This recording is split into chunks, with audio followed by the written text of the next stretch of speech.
Jordan, how's it going? You're looking very, very awake for a move.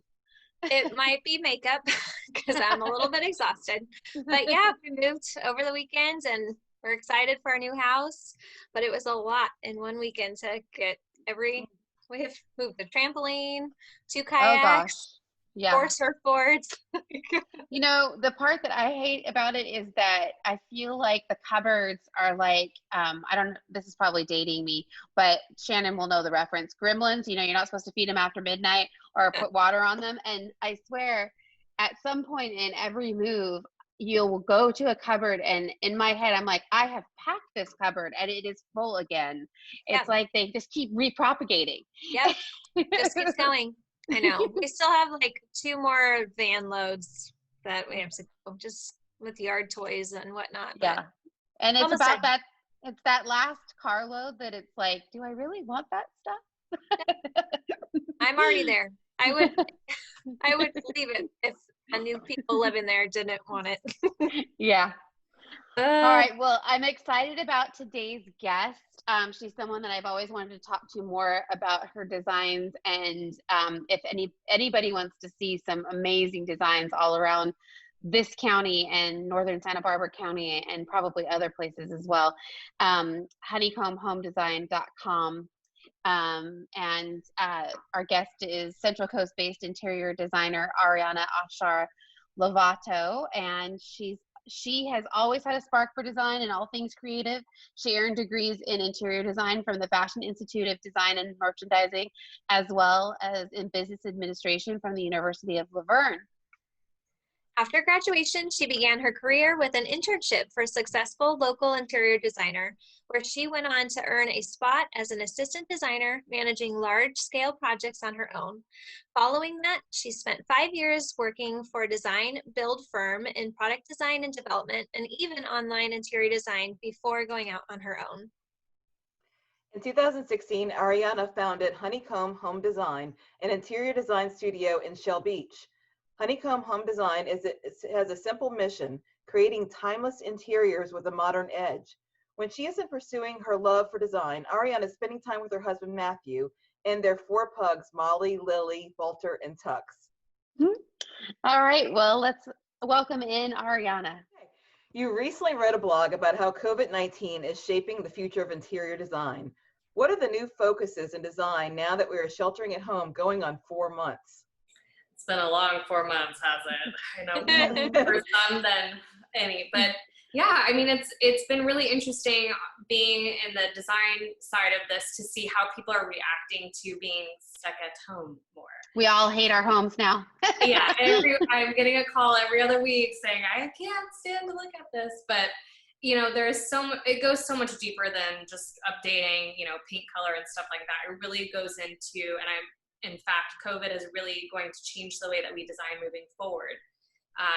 You know, incorporating some of these places where we can decontaminate and incorporating actual offices within our homes, because I don't see that changing anytime soon. So that really has been the biggest shift. And now we're going into this, you know, distance learning and homeschooling. So all of these families that may not have a dedicated room for an office have to now create a space for their kids to be able to learn.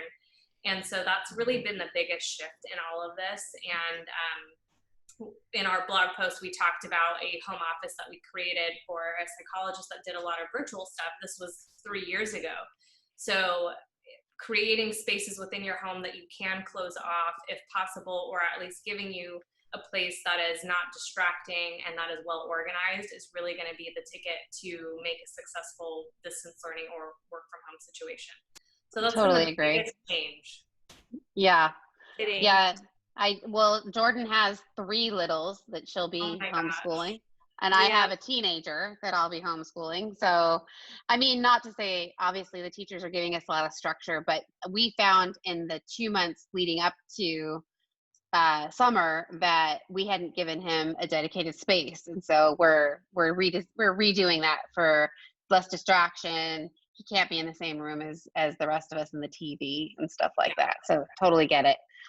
So, But when you have 4 or 5 other people doing Zoom at the same time, you have to find spaces for everyone. Yeah. Crazy. It's challenging, but at least this is the way that forces us to do that, you know, and it's incredible when you look at it from a positive standpoint, how we were so quickly able to restructure. All of a sudden we're all working from home. We all have high-speed internet. Like, that's pretty cool. Yeah. So I think there will be some good things from it. It's just figuring out how to navigate that.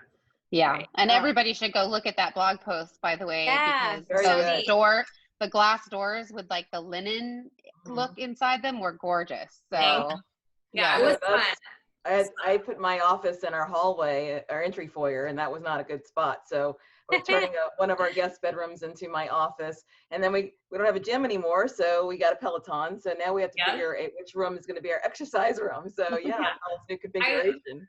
I have my Peloton in my living room, like legit. It's there. It's out. Mine's right here next to me in my office. Yeah, I mean, at least they're cute, you know. It's not the workout equipment, but it's like at this point you have to really maximize the space that you have. Totally. Seems like you're making homes just very functional right now, which is nice. They aren't as pretty, but you can make things pretty but also functional. So lots of creativity.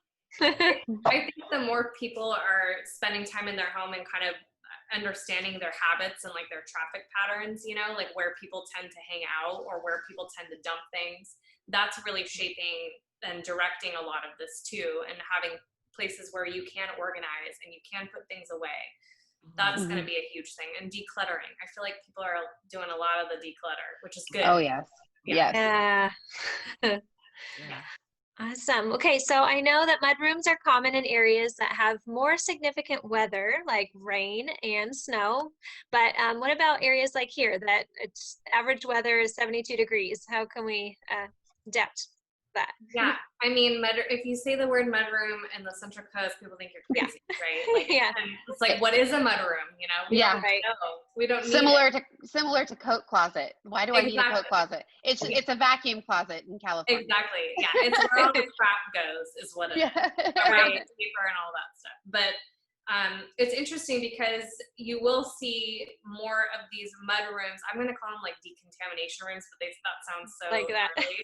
But that's really what they're going to be, are spaces in between the garage and the rest of the house, because typically people come in through the garage, the family members. They can take off their shoes, they can put their groceries down, they can decontaminate the bags of the groceries, take off your coats. It's a space where you can actually like unrobe and then go in. So you're not carrying any of these pathogens or these deadly bacteria inside with you. That's going to be the biggest thing. People are not going to wear shoes inside anymore. I know in like, you know, Eastern cultures, it's not common, but here we kind of wear them inside the house. That's going to change because we can see that they track so much. So I'm working on several new builds right now where we are incorporating like a mud room, but it is a space to decontaminate and to properly desanitize things. Yeah. Okay, so my next question you kind of answered that already, but you can just elaborate. What features can be added to a home to make it more sanitary or easier to sanitize, but also be comfortable and beautiful? I think that's a great question, because people are, you know, now our spaces they have so many hats that they're wearing now. They have to be comfortable, they have to be inviting, they have to be, you know, conducive to a work environment. So now we're paying attention to the types of textures and materials that we're putting within a home. So for example, when you have like 3 people on Zoom, you know, it can get really loud, especially if you have wood floors and maybe tall ceilings. So I've even talked to some clients about installing some acoustic panels, so that helps with sound deafening. Even just using a canvas art piece, you know, that in itself will help kind of deafen the sound, especially in these older homes that don't have a lot of insulation. So you're going to see a big trend of using antimicrobial materials, so like an engineered quartz for countertops, because they're non-porous, so bacteria is not going to get into them. Same thing with floors. You know, if you have a luxury vinyl plank floor, which is the new is a new vinyl, but it's wooden planks. It's very easy to clean and wipe down and mop. So that's going to be a big thing as well in the future. And just paying attention to the types of materials that you're putting in. A lot more warmth in these materials, texture, but not overbearing and nothing too heavy. Yeah. Thank you. Awesome. Well, I know our team is passionate about our community involvement, and we love how you are as well. Tell us a little bit about all that you do to give back through the organizations like Girls Going Greater and the Honeycomb Gives Back initiative. Yeah, so Honeycomb Gives Back was something I started last year, and what kind of prompted it is I had a client I was helping with their kitchen remodel, and their son had cerebral palsy, and he was just like the cutest, sweetest thing. And I'm like thinking, all right, well, what could I do to make his move a lot easier? They were moving into this home. It was a new space. It's uncomfortable. And I thought, okay, if I could design it, you know, and pick out the furniture and paint and window treatments, and how can I make his life easier? And so I actually rallied a few people, you know, painter MC at our painting donated paint. My stepdad and my stepbrother did all of the work that we needed to do inside as far as all the carpentry and all of that. And I had window treatments donated that are remote controlled, so they're really easy for him to open and close with blackouts. That's awesome. Yeah. So he can sleep better. And then giving him an actual desk space. So he had a huge 12-foot closet, and we shrunk that down and ate into it, and that's where his little desk niche is now. So distance learning for him is easy. Yeah. He has a dedicated space for it. So it was just really cool to be a part of that and just to give back. And I was really surprised at how many people in the area like want to do that. They just don't know how to do it. And so that was cool. That was really cool. And I'm hoping to do one of those projects every year. You know, I haven't done anything this year yet just because of everything going on, but would love to do another one, and kind of keeping a lookout if there's any family in need for that. I would be happy to start planning at least. Yeah, that's awesome. Neat. Yeah, it was fun. Yeah. And then Girls Going Greater is a group that I got involved with a couple of years ago. I was brought on to help with their social media, and then I was asked to be the president last year. And every year they have 2 events where they basically highlight a local nonprofit. And it's usually kind of the underdog, like no one really knows about them, but we take the time to, you know, give them awareness. And we usually yield about 100 people at our events, and we do raise money for their cause, and it's just a fun time. And given the circumstances, we haven't been able to have an event, but we did raise money for Jack's Helping Hand. And their families that were in need. A lot of North County families needed food during the past few months, and so we raised about $3,000 for them, and that was awesome. Oh, that's fantastic. Yeah, and we're hoping to actually partner with Dana, who runs the Surfing Goats. Yeah. Okay.